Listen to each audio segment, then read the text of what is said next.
നമസ്കാരം I plus സുഹൃത്തുക്കളെ, I plus training സൊല്യൂഷന്റെ പുതിയൊരു വീഡിയോയിലേക്ക് സ്വാഗതം.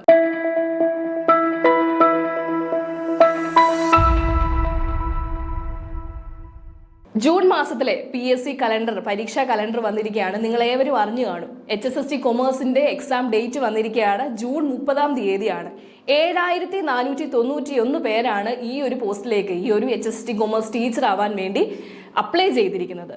എത്രയും വേഗം കൺഫർമേഷൻ കൊടുക്കുക. PSCയുടെ വിൻഡോയിൽ കൺഫർമേഷന്റെ വിൻഡോ ഓപ്പൺ ആണ്. നിങ്ങൾ എത്രയും വേഗം അപ്ലൈ ചെയ്തവർ കൺഫർമേഷൻ കൊടുക്കുക.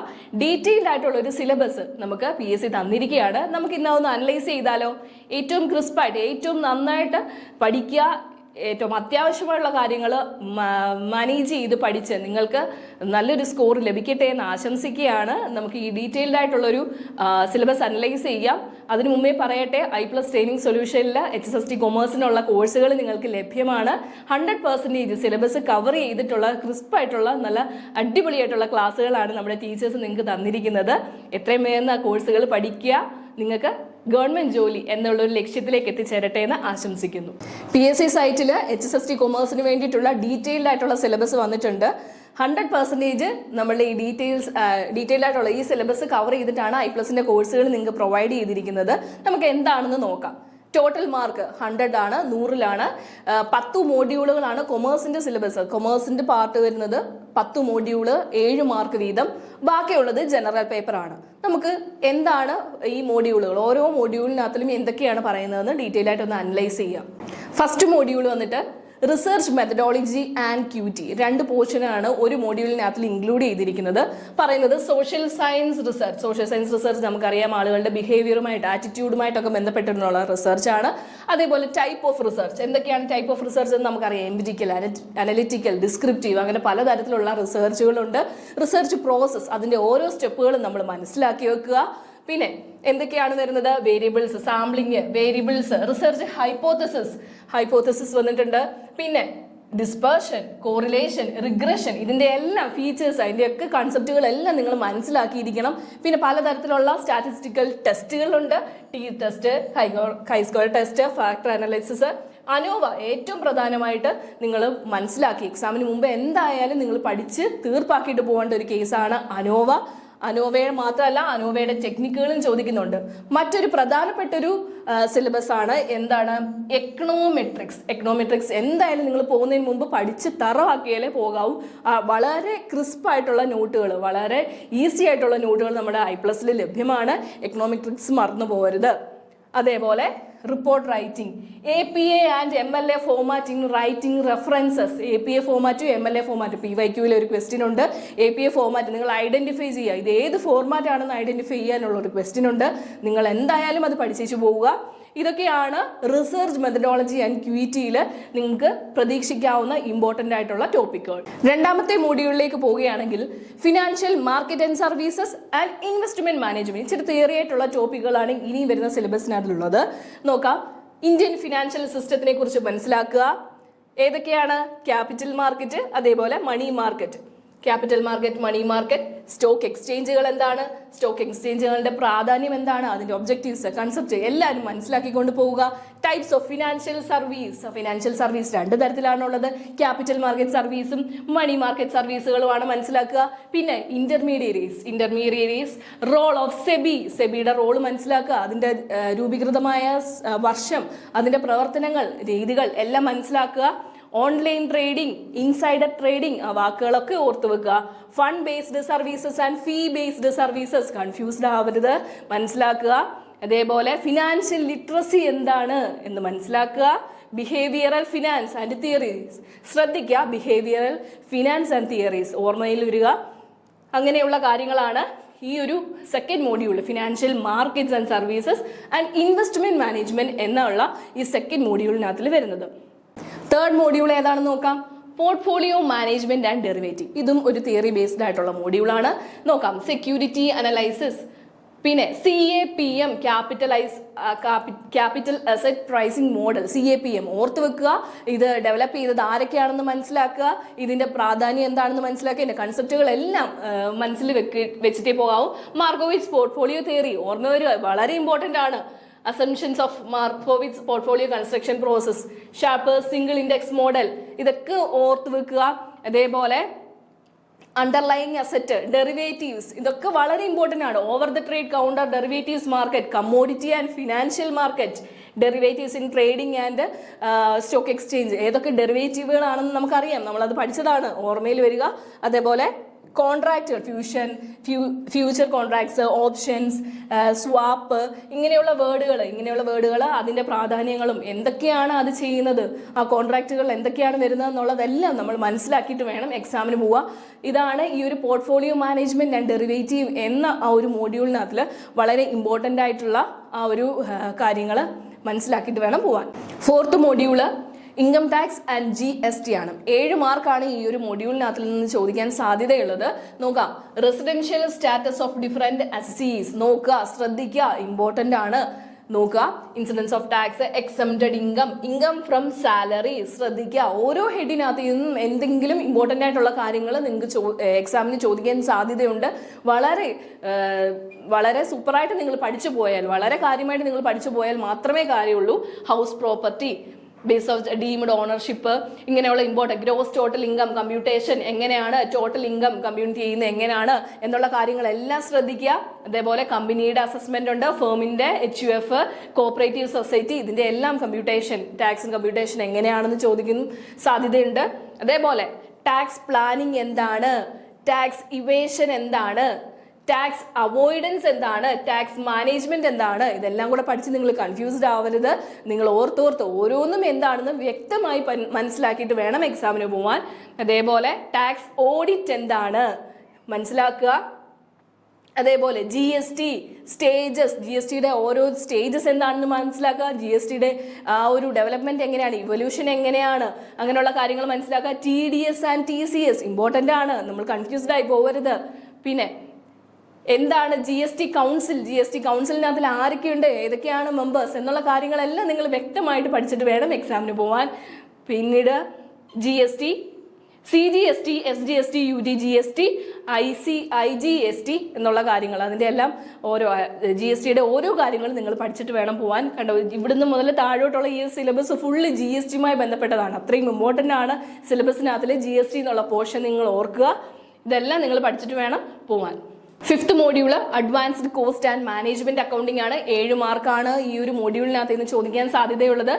നോക്കാം, കോസ്റ്റ് അക്കൗണ്ടിന്റെ ഭാഗമായിട്ടുള്ള material, labour, over head, marginal costing, ആ ഒരു ഏരിയയിൽ നിന്ന് വളരെ ഇമ്പോർട്ടൻ്റ് ആണ്. ഈ ഒരു ഏരിയയിൽ നിന്ന് പ്രീവിയസ് ഇയറിൽ ക്വസ്റ്റ്യൻ ചോദിച്ചിട്ടുണ്ട്, കണ്ടിട്ടുണ്ട്. അതേപോലെ cost plus working progress, inter process profit, working progress, accounting for equivalent production, standard costing and variance analysis, ഇങ്ങനെയുള്ള കാര്യങ്ങളെല്ലാം നോക്കിക്കൊണ്ട് പോവുക. Skimming price policy, pricing strategies നോക്കുക.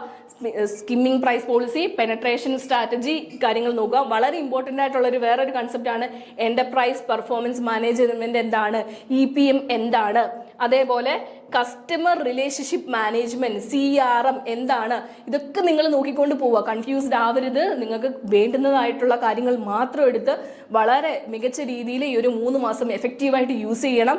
അതേപോലെ ERP, enterprise resource planning, ERP എന്താണ്, ആക്ടിവിറ്റി ബേസ്ഡ് കോസ്റ്റിംഗ് എന്താണ്, നമുക്കറിയാം. Total productivity management TPM എന്താണ് നോക്കുക. ഇതെല്ലാം നോക്കി പഠിച്ചുകൊണ്ട് പോവുക.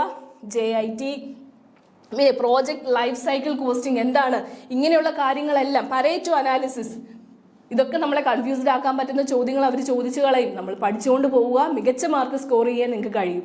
6th module corporate financial accounting and reporting. 7 മാർക്കാണ് ഈ ഒരു മോഡ്യൂളിനുള്ളത്. നമുക്ക് നോക്കാം എന്തൊക്കെയാണുള്ളത് ഇമ്പോർട്ടൻ്റ് ആയിട്ട്. Accounting principles, accounting standard, IFRS, Indian accounting standard പഠിച്ചു വെക്കുക, വളരെ ഇമ്പോർട്ടൻ്റ് ആണ്. കൺഫ്യൂസ്ഡ് ആയിട്ടുള്ള ചോദ്യങ്ങൾ വരാം. Insurance claim and investment holding companies, preparation of consolidated balance sheet, amalgamation, type of amalgamation എന്താണെന്ന് പറയുന്നുണ്ട്. അതേപോലെ accounting four mergers, acquisition and reconstruction എന്നുള്ള ആ ഒരു ഭാഗത്തു നിന്നെല്ലാം നിങ്ങൾ ചോദ്യങ്ങൾ പ്രതീക്ഷിക്കാം. പിന്നീട് final account of electricity concern, ഇതൊക്കെ ചോദിക്കുന്നുണ്ട്. ഇൻസോൾവൻസി ആൻഡ് ബാങ്ക്രപ്സി കോഡ് വളരെ ഇമ്പോർട്ടൻ്റ് ആണ്. ഇൻസോൾവൻസി ആൻഡ് ബാങ്ക്രപ്സി കോഡ് നിങ്ങൾ നോക്കുക. അതിന്റെ ഇമ്പോർട്ടൻസ് ആയിട്ടുള്ള സ്കോപ്പുകൾ എന്തൊക്കെയാണ് അതിനകത്ത് ഇമ്പോർട്ടൻ്റ് ആയിട്ട് വരുന്നതെന്ന് നിങ്ങൾ പഠിച്ചോട്ട് നോക്കിയിട്ടേ പോകാവൂ. പിന്നീട് വന്നിട്ട് voyage account, meaning, purpose, basic concept of voyage account എന്താണെന്ന് നോക്കിക്കൊണ്ട് പോവുക, ബേസിക് കൺസെപ്റ്റുകൾ നോക്കിക്കൊണ്ട് പോവുക. പിന്നീട് പ്രധാനമായിട്ടും ഈ ഒരു ഏരിയയിൽ ചോദിക്കാൻ സാധ്യതയുള്ളത് ഹ്യൂമൻ റിസോഴ്സ് അക്കൗണ്ടിങ് നോക്കിയിട്ട് പോവുക. ഫോറൻസിക് അക്കൗണ്ടിങ് എന്താണെന്ന് പഠിച്ചിട്ടേ പോകാവൂ. അതേപോലെ social proactive accounting, inflation accounting, എൻവയോൺമെന്റൽ accounting, investment accounting, responsibility account വളരെ പ്രാധാന്യമുള്ളതാണ്, ഇമ്പോർട്ടൻ്റ് ആയിട്ടുള്ള കാര്യങ്ങളാണ്, നോക്കിയിട്ടേ പോകാവൂ. 7ാമത്തെ മോഡ്യൂൾ വന്നിട്ട് ഇന്റർനാഷണൽ ബിസിനസ് ആൻഡ് ഫിനാൻസ് ആണ്. ഒരു എക്കണോമിക്സ് ബേസ്ഡ് ആയിട്ടുള്ള ഒരു മോഡ്യൂളാണിത്. കൂടുതൽ കറണ്ട് അഫയേഴ്സ് ഈ ഭാഗത്തു നിന്ന് നമുക്ക് വരാൻ സാധ്യതയുണ്ടെന്ന് പ്രതീക്ഷിക്കാം. നോക്കാം. Stages of internationalisation of business, mode of internationalisation ഏതൊക്കെയാണെന്ന് നമുക്കറിയാം. അത് തന്നെ methods of entry to foreign market എന്തൊക്കെയാണ്? Licence, franchising, joint ventures, strategic alliances, subsidiaries and acquisition എന്നുള്ള കാര്യങ്ങളെല്ലാം നോക്കുക. മോഡ്സ് ഓഫ് ഇന്റർനാഷണൽ ബിസിനസ് ആണ് നോക്കുക, ശ്രദ്ധിക്കുക. അതേപോലെ വരുന്നത് എന്തൊക്കെയാണ്? ഫ്രീ ട്രേഡ് ഏരിയ എന്താണ്? കസ്റ്റംസ് യൂണിയൻ, കോമൺ മാർക്കറ്റ് എന്താണ്? എക്കണോമിക് യൂണിയൻ എന്താണ്? റീജിയണൽ ബ്ലോക്കുകൾ എന്താണ്? ഈ കാര്യങ്ങളെല്ലാം നിങ്ങൾ ശ്രദ്ധിച്ചു പോകുക. ഇതൊക്കെ 3-4 പേരുകളുണ്ട്, എല്ലാം അങ്ങോട്ടും ഇങ്ങോട്ടും ചെറിയ ചെറിയ വ്യത്യാസങ്ങളിലാണ് മാറുന്നത്. നിങ്ങൾ എല്ലാം തറവായിട്ട് പഠിച്ചിട്ട് വേണം പോകാൻ. അതേപോലെ NAFTA, European Union, SAARC, ASEAN, BRICS, OPEC, balance of payment എന്താണ്? വളരെ ഇമ്പോർട്ടന്റ് ആണ്. ബാലൻസ് ഓഫ് പേയ്മെന്റ് എന്താണെന്ന് നോക്കുക. ഡിസിക്വിലിബ്രിയം എന്താണെന്ന് നോക്കുക. അതേപോലെ ഇന്റർനാഷണൽ ഓർഗനൈസേഷൻസ് ആയ IFC എന്താണെന്ന് നോക്കുക. മിഗ, ICSID എന്താണെന്ന് നോക്കുക. ADBA എന്താണെന്ന് നോക്കുക. ഇതിന്റെ എല്ലാം ഒരു കറണ്ട് അഫയേഴ്സിലെ ആ ഒരു നോളജ് നിങ്ങൾക്ക് ഉണ്ടായിരിക്കണം. ഗൂഗിൾ നിങ്ങൾക്ക് യൂസ് ചെയ്യാം, IPLSന്റെ കോഴ്സുകൾ നിങ്ങൾക്ക് യൂസ് ചെയ്യാം. അതേപോലെ WTO, UNCTAD, മൾട്ടിനാഷണൽ കമ്പനീസ് എന്തൊക്കെയാണെന്ന് നോക്കാം, അതിന്റെ പ്രാധാന്യങ്ങൾ എന്താണെന്ന് നോക്കാം. പിന്നെ host countries, FIP, FII, ADR, GDR ഇങ്ങനെയുള്ള വാക്കുകളെല്ലാം നോക്കുക. ഇതിന്റെ എല്ലാം കൺസെപ്റ്റ് നല്ല പക്കായിട്ട് നമ്മൾ മനസ്സിലാക്കിയിരിക്കണം. അതേപോലെ വന്നിട്ട് സ്വിഫ്റ്റ് മെക്കാനിസം എന്താണ്? ഇമ്പോർട്ടൻ്റ് ആണ്, ശ്രദ്ധിച്ചിട്ട് വേണം പോവാൻ. അതേപോലെ വന്നിട്ട് നമുക്ക് എക്സ്ചേഞ്ച് റേറ്റ് ഓഫ് റുപ്പി, ഈ കാര്യങ്ങൾ, പർച്ചേസിംഗ് പവർ പാരിറ്റി തിയറി ശ്രദ്ധിച്ച് പഠിച്ചിട്ട് വേണം പോകാൻ. സ്വാപ്പ് എന്താണ്? ഓപ്ഷൻ മാർക്കറ്റ് എന്താണ്? ഫ്യൂച്ചേഴ്സ് എന്താണ്? ഫോറിൻ ഇൻവെസ്റ്റ്മെന്റ്, ഈ കാര്യങ്ങളെല്ലാം നിങ്ങൾ നോക്കിയിട്ട് വേണം പോകാൻ. ഇമ്പോർട്ടൻ്റ് ആയിട്ടുള്ള ഒരു ടോപ്പിക്കാണ്, ഇമ്പോർട്ടൻ്റ് ആയിട്ടുള്ള ഒരു മോഡ്യൂളാണ് international business and finance. Current affairs കയറി വരാൻ ചാൻസ് ഉള്ള ഒരു മോഡ്യൂളും കൂടാണ് ഈ ഇന്റർനാഷണൽ ബിസിനസ് ആൻഡ് ഫിനാൻസ് എന്ന ഈ ഒരു module. 8th module management and organisational behaviour ആണ്. പക്ക തിയറി ആയിട്ടുള്ള ഒരു പോർഷൻ ആണ്. നമുക്കറിയാം introduction to management, historical evolution, schools of management തൊട്ട് ഓരോ സ്കൂൾസ് ഉണ്ട്. നിങ്ങൾക്കറിയാം ഒരുപാട് സ്കൂളുകൾ ഓഫ് മാനേജ്മെന്റ് ഉണ്ട്. അതിന്റെ ഓരോന്നിന്റെയും പ്രത്യേകതകൾ മനസ്സിലാക്കുക. അത് ഡെവലപ്പ് ചെയ്തത് ആരൊക്കെയാണെന്നും പേര് മനസ്സിൽ കൃത്യമായി സൂക്ഷിക്കുക. ടെക്നിക്സ് ഇൻ മാനേജ്മെന്റ് എന്തൊക്കെയാണ്? ജാപ്പനീസ് മാനേജ്മെന്റ് സിസ്റ്റം ഉണ്ട്, കൊറിയൻ മാനേജ്മെന്റ് സിസ്റ്റം. ലീഡർഷിപ്പ് എന്താണെന്ന് മനസ്സിലാക്കുക. ലീഡർഷിപ്പ് തിയറീസ് ഓഫ് മാനേജ്മെന്റ് ഉണ്ട്. തിയറീസ് ഓഫ് മാനേജ്മെന്റ് നമുക്കറിയാം, പല തിയറീസ് ഉണ്ട്. തിയറീസ് ഓഫ് ലീഡർഷിപ്പ് പഠിച്ചു വെക്കുക.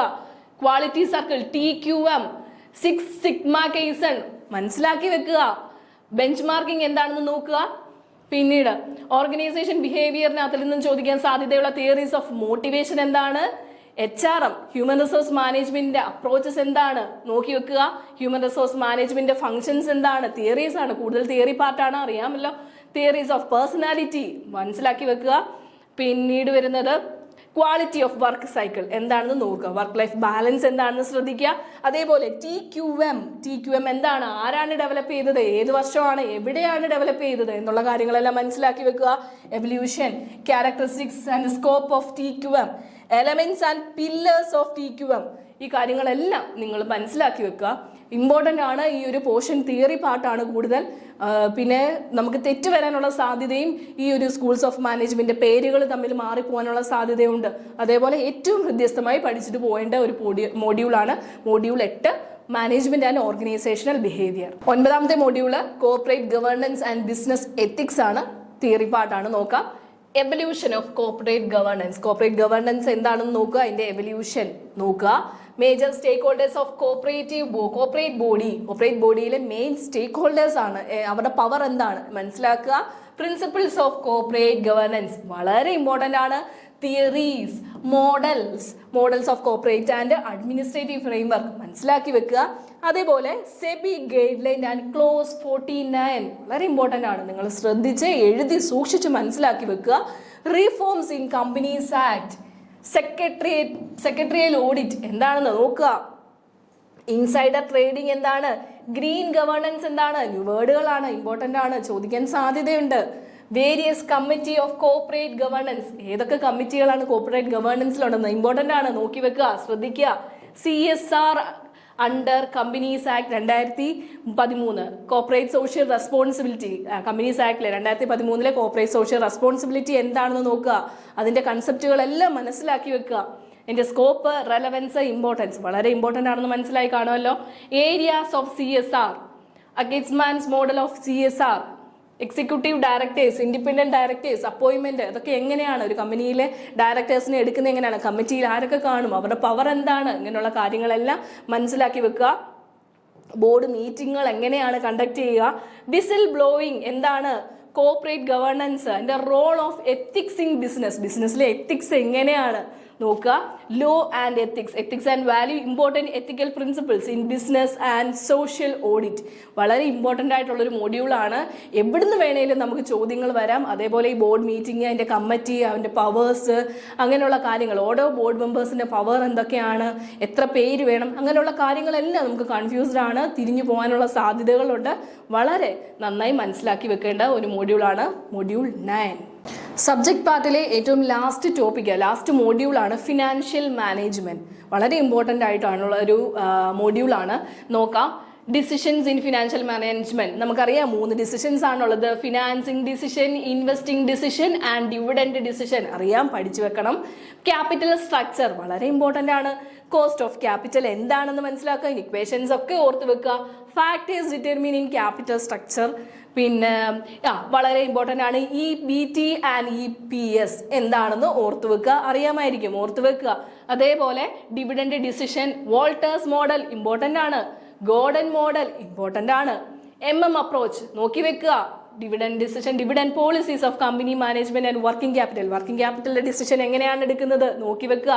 ഇൻവെന്ററി മാനേജ്മെന്റ് ടെക്നിക്സുകൾ, അതേപോലെ വളരെ ഇമ്പോർട്ടൻ്റ് ആയിട്ടുള്ള ഒരു കാര്യമാണ് പേ ബാക്ക് പീരീഡ് എന്താണ്, ഡിസ്കൗണ്ടഡ് പേ ബാക്ക് പീരീഡ് എന്താണ്, accounting ARR accounting rate of discount എന്താണ്, NPV എന്താണ്, IRR എന്താണ്, ഓരോന്നും നോക്കുക, ഓരോന്നും പ്രത്യേകം മനസ്സിലാക്കുക.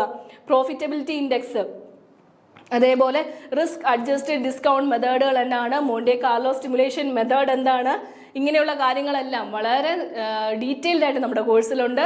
ഫിനാൻഷ്യൽ മാനേജ്മെന്റ് ഏറ്റവും ലാസ്റ്റ് കൊമേഴ്സ് സബ്ജക്റ്റുമായി ബന്ധപ്പെട്ട മോഡ്യൂളാണ് ഫിനാൻഷ്യൽ മാനേജ്മെന്റ്, നോക്കി വെക്കുക. അടുത്തതായി നമ്മൾ ജനറൽ ടോപ്പിക്കിലേക്കാണ് പോകുന്നത്. കൊമേഴ്സിന്റെ 70 മാർക്ക് വരെയുള്ള മോഡ്യൂളുകൾ നമ്മൾ ഡിസ്കസ് ചെയ്തു. അടുത്തത് ജനറൽ ടോപ്പിക്കിൽ ആദ്യമായിട്ട് വരുന്നത് റിസർച്ച് മെത്തഡോളജി ആൻഡ് ടീച്ചിങ് ആപ്റ്റിറ്റ്യൂഡാണ്. റിസർച്ച് മെത്തഡോളജിക്ക് 5 മാർക്കാണ്, അതേപോലെ ടീച്ചിങ് ആപ്റ്റിറ്റ്യൂഡിനും 5 മാർക്കാണ്. 10 മാർക്കാണ് ഈ ഒരു പോർഷൻ ഉള്ളത്. ബാക്കിയുള്ള മാർക്കുകൾ അടുത്ത current affairs, renaissance, social movement അങ്ങനെയുള്ള ഒരു ഏരിയയിലാണ്. അത് വീണ്ടും നമ്മൾ ഡിസ്കസ് ചെയ്യും. നമുക്ക് നോക്കാം ടീച്ചിങ് ആപ്റ്റിറ്റ്യൂഡിൽ 5 മാർക്കിന് ചോദിക്കാൻ സാധ്യതയുള്ള ഏതൊക്കെ പോർഷൻസ് ആണെന്ന്. Teaching, nature, objective, characteristics and basic thinking വളരെ സിമ്പിൾ ആയിട്ടുള്ള ഒരു ടോപ്പിക്കുകളാണ് തന്നിരിക്കുന്നത്. ലേണേഴ്സ് ക്യാരക്ടറിസ്റ്റിക്സ് എന്താണ്, അതേപോലെ ടീച്ചിങ്ങിനെ അഫക്റ്റ് ചെയ്യുന്ന ഫാക്ടേഴ്സ് എന്തൊക്കെയാണ്, ടീച്ചിങ് മെത്തേഡ്സ് ഓഫ് ടീച്ചിങ് എങ്ങനെയാണ്, ടീച്ചിങ് എയ്ഡ്സുകൾ ഏതൊക്കെ ഉപയോഗിക്കാം, ടൂളുകൾ ഏതൊക്കെ ഉപയോഗിക്കാം മനസ്സിലാക്കി വെക്കുക. ഇവാലുവേഷൻ സിസ്റ്റം നമുക്കറിയാം, ഇവാലുവേഷൻ സിസ്റ്റം എന്തൊക്കെയാണ്, അങ്ങനെയുള്ള കാര്യങ്ങളാണ് ഈ ഒരു ടീച്ചിങ് ആപ്റ്റിറ്റ്യൂഡ് എന്നുള്ള ഏരിയനകത്തിൽ നമുക്ക് ചോദിക്കുന്നത്. അതേപോലെ റിസർച്ച് ആപ്റ്റിറ്റ്യൂഡിലും 5 മാർക്കാണ് നമുക്കുള്ളത്. എന്തൊക്കെയാണെന്ന് നമുക്ക് നോക്കാം. റിസർച്ച് ആപ്റ്റിറ്റ്യൂഡിൽ വന്നിട്ട് റിസർച്ചിൽ meaning and characteristics, type research നമ്മൾ ഫസ്റ്റ് ടോപ്പിക്കുകൾ നമ്മൾ കണ്ടായിരുന്നു. പിന്നെ സ്റ്റെപ്സ് ഓഫ് റിസർച്ച് പഠിച്ചു വെക്കുക. മെത്തേഡ്സ് ഓഫ് റിസർച്ച്, റിസർച്ചിന്റെ എത്തിക്സ് നോക്കി മനസ്സിലാക്കുക. Paper, article, workshop, seminar, conferences and symposium ഇതൊക്കെ എന്താണ്, ഇതിന്റെ പ്രത്യേകതകൾ എന്താണെന്നുള്ളൊരു കൺസെപ്റ്റ് എല്ലാം നിങ്ങൾക്ക് മനസ്സിലാക്കുക. അതേപോലെ thesis writing, it's characteristics and format ഒക്കെ നമ്മളെ ചിലപ്പോൾ കുഴപ്പിക്കാറുണ്ട്. ഇതെല്ലാം വ്യക്തമായിട്ട് നിങ്ങൾ പഠിച്ചു വെച്ചിട്ട് വേണം എക്സാം ഹോളിലേക്ക് പോകാൻ. അടുത്ത സിലബസിലെ പോർഷൻ എന്ന് പറയുന്നത് general knowledge, current affairs and renaissance in Kerala. നമുക്കറിയാം ബാക്കിയുള്ള 20 മാർക്കാണ് ഇങ്ങനെ അലോട്ട് ചെയ്ത് വെച്ചിരിക്കുന്നത്. നമുക്ക് എന്തൊക്കെയായിരുന്നു ആ ഒരു സിലബസിന് അതിൽ ഡീറ്റെയിൽഡ് ചെയ്തേക്കുന്നത് നമുക്ക് നോക്കാം. General knowledge and current affairs എന്തൊക്കെയായിരിക്കും അതിന് ചോദിക്കാൻ സാധ്യതയുള്ളത്? Silent features of Indian constitution, preamble എന്താണെന്ന് നോക്കുക, അത് ആരാണ് ഡെവലപ്പ് ചെയ്തത്, ഏത് വർഷമാണ്, അമെൻമെന്റ് ചെയ്തിട്ടുണ്ടോ എന്നുള്ള കാര്യങ്ങളെല്ലാം നോക്കുക. പിന്നീട് interpretation of the fundamental rights, ഈ ഫണ്ടമെന്റൽ റൈറ്റ്സ്, ഡ്യൂട്ടീസ്, ഈ ഒരു കാര്യങ്ങളൊക്കെ കടമെടുത്തിരിക്കുന്നത് ഏത് രാജ്യത്തു നിന്നാണ്, ഇങ്ങനെയുള്ള കാര്യങ്ങളെല്ലാം നോക്കി വെക്കുക. Directive principles of state policy, fundamental duties ഏതൊക്കെയാണെന്ന് നോക്കി മനസ്സിലാക്കുക. Executive, legislature, judiciary, union and state level ഏതൊക്കെയാണ്, ഇതിന്റെയൊക്കെ അതോറിറ്റീസ് ആരാണ്, ഇതൊക്കെ എങ്ങനെയാണ് അവരുടെയൊക്കെ പവറുകൾ തീരുമാനിക്കുക, ഇങ്ങനെയുള്ള കാര്യങ്ങൾ മനസ്സിലാക്കി വെക്കുക. Central and state relation, legislative എങ്ങനെയാണ്, അഡ്മിനിസ്ട്രേറ്റീവ് ആൻഡ് ഫിനാൻഷ്യൽ കാര്യങ്ങൾ എങ്ങനെയാണ്, അതേപോലെ യൂണിയന്റെയും സ്റ്റേറ്റിന്റെയും ഒക്കെ സർവീസുകൾ എങ്ങനെയൊക്കെയാണ് വരിക. എമർജൻസി പ്രൊവിഷൻ എന്താണ് ശ്രദ്ധിക്കുക. അമെൻമെന്റ് പ്രൊവിഷൻ ഓഫ് ദ കോൺസ്റ്റിറ്റ്യൂഷന്റെ എത്ര തവണ അമെൻമെന്റ് ചെയ്തു, എങ്ങനെയാണ് അതിന്റെ കാര്യങ്ങൾ എന്നൊക്കെ മനസ്സിലാക്കുക. അതർ കോൺസ്റ്റിറ്റ്യൂഷൻ അതോറിറ്റീസ്, അതായത് election commission of India, human rights commission, ഇങ്ങനെയുള്ള കാര്യങ്ങൾ അവർ എപ്പോഴാണ് ഡെവലപ്പ് ചെയ്തത്, ഏത് വർഷമാണ്. അതേപോലെ UPSC, state public service commission, PSC പറ്റി, അതേപോലെ ഇൻഫർമേഷൻ കമ്മീഷൻ, ഇങ്ങനെയുള്ള കാര്യങ്ങളെ പറ്റിയൊക്കെ നോക്കുക.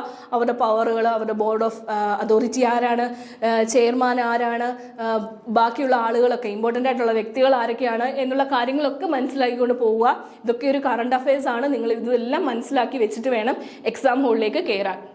അതേപോലെ സമൂഹത്തിലെ ക്ഷേമ പ്രവർത്തനവുമായി ബന്ധപ്പെട്ട social welfare legislations and programmes എന്തൊക്കെയാണെന്ന് നോക്കാം. Social service legislation like right of information act, സമൂഹത്തിന്റെ ക്ഷേമത്തിന് വേണ്ടി മുന്നിട്ട് വന്നിരിക്കുന്ന ചില ആക്ടുകളാണിത്. Information act, prevention of atrocities against women, children, അതേപോലെ food securities act, environment act. ഇതിന്റെയൊക്കെ ആക്ടുകൾ എന്നാണ് പാസ്സായത്, അമെൻമെന്റ് ചെയ്തിട്ടുണ്ടോ, ഏത് വർഷമാണ് പാസ്സായത്, എന്താണ് അതിന്റെ ഫീച്ചേഴ്സ്, അതിന്റെ ആ ഒരു നിയമപരിധിക്കുള്ളിൽ എന്തൊക്കെ വരും എന്നുള്ള കാര്യങ്ങളെല്ലാം കൃത്യമായി പഠിച്ചിട്ട് പോവുക. Social welfare programme like employment guarantee programme, organ and blood donation, ഇങ്ങനെയുള്ള കാര്യങ്ങൾ, എക്സ്ട്രാ എന്നുള്ള കാര്യങ്ങൾ നമ്മൾ ഇനിയും കൂടുതൽ പഠിക്കേണ്ടതാണ്. ഈ ഒരു കാര്യങ്ങളിൽ ഇങ്ങനെ കൺട്രോൾ ചെയ്ത് ആ ഒരു സിലബസ് തന്നിരിക്കുകയാണ്. അതേപോലെ കറണ്ട് അഫയേഴ്സിനകത്തിൽ പറഞ്ഞിരിക്കുന്നത് renaissance in Kerala and freedom movement, കേരളത്തിന്റെ നവോത്ഥാനം അല്ലെങ്കിൽ അങ്ങനെയുള്ള കാര്യങ്ങളിൽ towards a new society, English മിഷനറിമാരുടെ ആ ഒരു ആധിക്യത്തിന്റെ, English education, various missionary organisation function, educational institution, printing process, CMS process, ഈ കാര്യങ്ങളൊക്കെ ഡീറ്റെയിൽഡ് ആയിട്ട് നമ്മുടെ ഭാഗ്യ മിസ്സിന്റെ ക്ലാസ്സുകൾ IPLSന്റെ കോഴ്സിലൂടെ നിങ്ങൾക്ക് ലഭ്യമാണ്. ഡീറ്റെയിൽഡ് ആയിട്ടുള്ള ക്ലാസ്സുകൾ, വളരെ ക്രിസ്പ് ആൻഡ് ക്ലിയർ ആയിട്ടുള്ള നോട്ടുകൾ നിങ്ങൾക്ക് ലഭ്യമാണ്. നിങ്ങൾക്ക് ഇപ്പോൾ തന്നെ ജോയിൻ ചെയ്യാം. അതേപോലെ efforts of reforms the society, social religious form movement, അതായത് നമ്മളുടെ സാമൂഹിക മതവുമായി ബന്ധപ്പെട്ടിട്ടുള്ള റീഫോം മൂവ്മെന്റ്സ് എന്തൊക്കെയാണ്. SNDP യോഗം, NSS നായർ സർവീസ് സൊസൈറ്റി, അതിനെപ്പറ്റിയൊക്കെ അറിയാം. യോഗക്ഷേമ സഭ, സാധുജന പരിപാലന സംഘം, ബാല സമൂഹ പരിഷ്കരണി സഭ, ഇങ്ങനെയുള്ള കാര്യങ്ങളെല്ലാം നിങ്ങൾ നോക്കിയിട്ട് പോവുക. ഇതിൻ്റെയൊക്കെ രൂപീകരണം ആരാണ്, ഇതിൻ്റെയൊക്കെ നേതാക്കന്മാരാരായിരുന്നു എന്നുള്ള കാര്യങ്ങളെല്ലാം നിങ്ങൾ പഠിച്ചു വെച്ചിട്ട് വേണം പോവാൻ. പിന്നീട് സ്ട്രഗിൾസ് ആൻഡ് സോഷ്യൽ റിവോൾട്ട്സ്, സാമൂഹിക കലാപങ്ങളും പ്രശ്നങ്ങളും ഒക്കെ ഉണ്ടായ എന്താണ് അപ്പർ ക്ലോത്ത് റിവോൾട്ട്സ്, അതേപോലെ ചാന്നാർ ലഹള, വൈക്കം സത്യാഗ്രഹ, ഗുരുവായൂർ സത്യാഗ്രഹ, പാളയം സത്യാഗ്രഹ, അങ്ങനെയുള്ള കുറേ സോഷ്യൽ റിവോൾട്ട്സ്, സാമൂഹിക ലഹളകളെ പറ്റി പറഞ്ഞിട്ടുണ്ട്. Malabar revolts, civil disobedience moment, അങ്ങനെയുള്ള കാര്യങ്ങളെല്ലാം നോക്കിയിട്ട് പോവുക. അതൊക്കെ ഏത് വർഷമാണെന്ന് നോക്കുക. അതിൻ്റെയൊക്കെ സമര നായകന്മാരാരായിരുന്നു നോക്കുക. അങ്ങനെയുള്ള കാര്യങ്ങൾ നോക്കുക. Role of press in renaissance, സാമൂഹിക നവോത്ഥാനത്തിന് പത്രങ്ങളുടെ ആ ഒരു റോൾ എന്തായിരുന്നു എന്ന് നോക്കാം. എന്തൊക്കെയാണ്? മലയാളി, സ്വദേശാഭിമാനി, വിവേകോദയം, മിതവാദി, സ്വരാജ്, മലയാള മനോരമ, ഭാഷാഭൂഷണി, മാതൃഭൂമി, കേരള കൗമുദി, അങ്ങനെ കുറേ പത്രങ്ങളുണ്ട്. അവരുടെ എല്ലാം ആ ഒരു റോള് എന്താണെന്ന് നമ്മൾ മനസ്സിലാക്കിയിട്ട് വേണം എക്സാമിന് പോവാൻ. അതേപോലെ ലിറ്ററേച്ചർ, നോവൽ, ഡ്രാമ, പോയട്രി, പുരോഗമന സാഹിത്യ പ്രസ്ഥാനം, നാടക പ്രസ്ഥാനം, ലൈബ്രറി, ഇങ്ങനെയുള്ള കാര്യങ്ങളെല്ലാം നമ്മൾ മനസ്സിലാക്കിയിട്ട് ഡീറ്റെയിൽ ആയിട്ട് ആ സിലബസിൽ കൂടി നമ്മൾ പോയി അത് പഠിച്ചിട്ട് വേണം എക്സാമിന് പോവാൻ. വിമൻ ആൻഡ് സോഷ്യൽ ചലഞ്ച്, അതായത് സ്ത്രീകൾ, സോഷ്യൽ ചേഞ്ചിന് കാരണമായ പല സ്ത്രീകളുണ്ട്, അവരെ പറ്റി പഠിക്കുക. ആരൊക്കെയാണ്? പാർവതി നെന്നിമംഗലം, ആര്യ പല്ലം, ഏരിക്കുട്ടി മാളുവമ്മ, ലളിത പ്രഭു, അക്കാമ ചെറിയാൻ, അന്ന ചാണ്ടി, ലളിതാംബിക അന്തർജനം, അങ്ങനെ ആൻഡ് അതേഴ്സ്. നമുക്ക് ഇനിയും കൂടുതൽ ആളുകളെ നമുക്ക് നോക്കി വെക്കേണ്ടതുണ്ട്. ഇതിൽ മാത്രം നിൽക്കുന്നില്ല എന്നതാണ് ഈ ഒരു സിലബസിനകത്തിൽ നമ്മൾ പറഞ്ഞിരിക്കുന്ന ആൻഡ് അതേഴ്സ്. നമ്മൾക്ക് വേറെ ഏത് ചോദ്യങ്ങൾ വേണമെങ്കിലും സ്ത്രീകളെ പറ്റി, നവോത്ഥാന നായികമാരെ പറ്റി നമുക്ക് ചോദിക്കാൻ സാധ്യതയുണ്ട് എന്നതാണ് അതിൻ്റെ ഒരു സൂചന. അതേപോലെ ലീഡേഴ്സ് ഓഫ് റിനൈസൻസ്, സാമൂഹിക നായകന്മാരായ ലീഡേഴ്സ് ആരൊക്കെയാണ്? തൈക്കാടയ്യ, വൈകുണ്ഠ ശ്രീനാരായണ ഗുരു, അയ്യങ്കാളി, ചട്ടമ്പി സ്വാമികൾ, അങ്ങനെ മറ്റ് പലരുണ്ട്. ഏലിയോസ് കുര്യാക്കോസ് ചാവറാച്ചൻ, അതേപോലെ പി കേശവ മേനോൻ, കുരൂർ നീലകണ്ഠൻ നമ്പൂതിരിപ്പാട്, അങ്ങനെ കുറേ നായകന്മാരുടെ ലിസ്റ്റ് ഉണ്ട്. അതെല്ലാം ഡീറ്റെയിൽ ആയിട്ട് നോക്കിയിട്ട് പോവുക.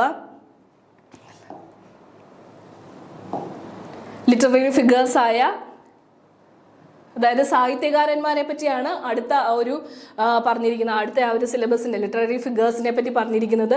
കൊടുങ്ങല്ലൂർ കുഞ്ഞിക്കുട്ടൻ തമ്പുരാൻ, കേരളവർമ്മ വലിയ കോയി തമ്പുരാൻ, കടതിൽ വർഗീസ് മാപ്പിള, കുമാരനാശാൻ വള്ളത്തോൾ, ഉള്ളൂർ, ചങ്ങമ്പുഴ, ചന്തു മേനോൻ, വൈക്കം മുഹമ്മദ് ബഷീർ, അങ്ങനെ കുറേ പേരുടെ ഒരു ലിസ്റ്റ് ഉണ്ട്. അതെല്ലാം നോക്കിയിട്ട് പോവുക. ജനറൽ നോളജും കറണ്ട് അഫയേഴ്സും ആണ്. പിന്നെ അതിനകത്തിൽ പ്രത്യേകമായിട്ട് നമുക്ക് ഒരു റെഡ് ലെറ്ററിൽ കൊടുത്തിരിക്കുന്നത് എന്താണ്? ഈ ഒരു സിലബസ് ഇതിൽ മാത്രം ഒതുങ്ങിയല്ല, ഇതിലും കൂടുതൽ ഡീറ്റെയിൽ ആയിട്ട് നിങ്ങൾക്ക് പ്രതീക്ഷിക്കാം എന്നുള്ള രീതിയിലാണ് ഇത് കൺക്ലൂഡ് ചെയ്തിരിക്കുന്നത്.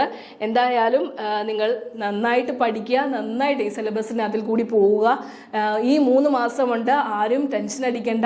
നല്ല ഡീറ്റെയിൽഡ് ആയിട്ടുള്ള 100% സിലബസ് കവർ ചെയ്യുന്ന കോഴ്സ് I+ നിങ്ങൾക്ക് പ്രൊവൈഡ് ചെയ്യുന്നുണ്ട്. അതും എക്സ്പീരിയൻസ്ഡ് ആയിട്ടുള്ള ടീച്ചേഴ്സിൻ്റെ മേൽനോട്ടത്തിൽ റിവിഷൻ ടെസ്റ്റുകളുണ്ട്, ടെസ്റ്റ് സീരീസുകളുണ്ട്. നിങ്ങൾക്ക് ഇപ്പോഴും വേണേലും ജോയിൻ ചെയ്യാം. ആരും ടെൻഷൻ അടിക്കേണ്ട. സിലബസ് കവർ ചെയ്ത് നമുക്ക് നന്നായിട്ട് എക്സാം എഴുതാം. ഒരു ഗവൺമെൻറ് ജോലി തന്നെ ആയിരിക്കട്ടെ, ഗവൺമെൻറ്റിലെ ഹയർ സെക്കൻഡറി അധ്യാപിക അല്ല അധ്യാപകനായിരിക്കട്ടെ എന്ന് ആശംസിക്കുന്നു. Thank you.